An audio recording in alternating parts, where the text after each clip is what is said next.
bidirutti dukkanatu lafatu isufi bara Nohi bishaaniin lafaree keenya ramoo ibiddaan gochuufi taateen bara darbetti mul'ate bara keenyas mul'achuutti jira namni baay'ee waaqa uumaa dhiisee fedha foonii guuttachuuf jarjara maaliif wanta darbituuf jettanii jireenya isaa bara baraa dhabdu kooteegaan kun suma barreeffamee kaatubbamaa bakkee laftu.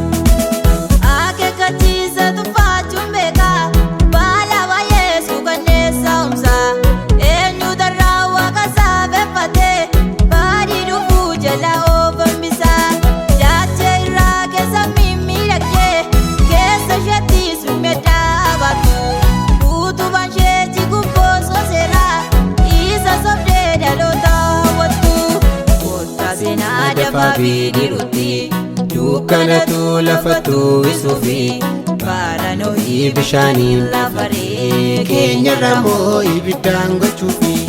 taateen bara darbetti mul'ate bara keenyas mul'achuutti jira namni baay'ee waaqa uumaa dhiisee fedha foonii guuttachuuf jarjara maaliif wanta darbituuf jettanii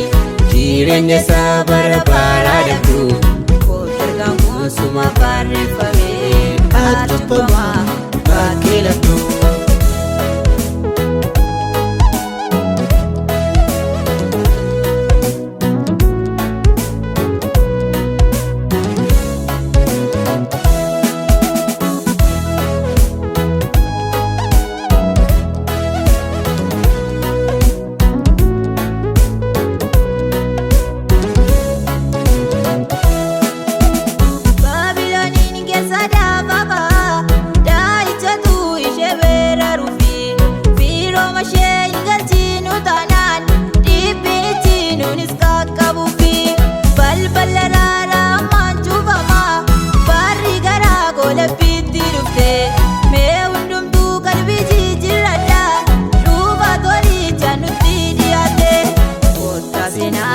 Bidirutti dukkanatu lafatu isufi bara Nohi bishaaniin lafaree keenya ramoo ibiddaan gochuufi taateen bara darbetti mul'ate bara keenyas mul'achuutti jira namni baay'ee waaqa uumaa dhiisee fedha foonii guuttachuuf jarjara maaliif wanta darbituuf jettanii jireenya isaa bara baraa dhabdu suma barreeffamee kaatubbamaa bakkee laftu.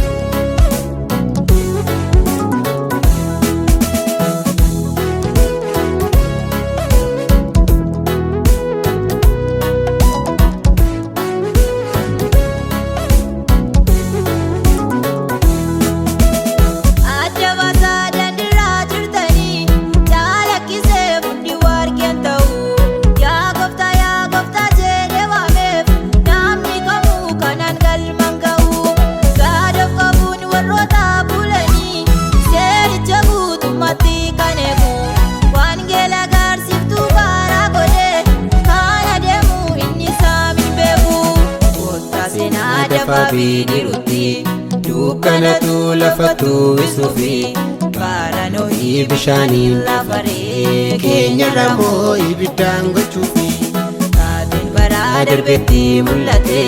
bara keenyas mul'achuutti jira namni baay'ee waaqa uumaa dhiisee fedha foonii guuttachuuf jarjara maaliif wanta darbituuf jettanii jireenya isaa bara baraa dhabdu suma barreeffamee kaatubbamaa bakkee laftu.